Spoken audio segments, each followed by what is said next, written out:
Hi నమస్తే అందరికీ నమస్కారాలు. మీకు నేను ఎలా తెలుసు అంటే అనే ఫిలింలో మీరు నన్ను చూశారు. నేను ఉపేంద్ర. 25 ఇయర్స్ బ్యాక్ ఒక బ్లాక్ బస్టర్ హిట్ మీరు నాకు ఇచ్చారు. ఉపేంద్ర అని ఫిలము. అది మీరు చాలా పెద్ద హిట్ చేసి నాకు అంత మీరు ఆదరించారు. నా ఫిలిమ్స్ అన్నీ మీరు ఇప్పుడు కూడా ఏమి గుర్తు చేసుకుంటారు. చాలా ఫిలిం వస్తే లేదు అప్పుడే ఉపేంద్ర చేశారు ఇలాంటి ఫిలిం అని చెప్తారు. ఇప్పుడు ఇంకొక గుడ్ న్యూస్ చెప్తున్నాను. ఒక 25 ఇయర్స్ తర్వాత ఇక్కడ కర్ణాటకలో రిలీజ్ చేసాము. చాలా బాగా ఆడింది.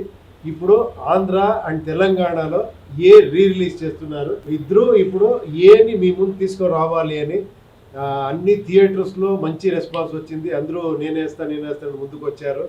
ఇప్పుడు రిలీజ్ అవుతా ఉంది. నేను అక్కడ వస్తాను, ఒక ప్రెస్ మీట్ చేస్తాను. మిమ్మల్ని అందరికీ కలిసి ఇంకొకసారి ఇలాంటి ఫిలిం మీకు తెలుసు అదేంటో మీరే చెప్పారు. మీరే అది కల్ట్ ఫిలిం అని చెప్పారు. మీరే చాలా డిఫరెంట్ ఫిలిం అని చెప్పారు. ఇదన్నీ మీ వల్లే. బికాజ్ ఎందుకంటే నేను టైటిల్ మాత్రమే వేసాను, ఓన్లీ ఫర్ ఇంటెలిజెంట్ పీపుల్ అని. మీరు ఇంటెలిజెంట్ని ఎప్పుడో ప్రూవ్ చేశారు. ఇప్పుడు మళ్ళీ ఆ ఫిలిం మీ ముందు వస్తూ ఉంది. అందరూ చూసి మీరు ఈ జనరేషన్ వాళ్ళు చూసి ఎలా చెప్తారని నేను చాలా ఎక్సైట్మెంట్లో ఉంటాను. చూస్తాము ఈ జనరేషన్ వాళ్ళు ఎలా రిసీవ్ చేస్తారు అని. ప్లీజ్ చూడండి. నేను వస్తాను, మిమ్మల్ని అందరికీ కలుస్తాను. Thank you.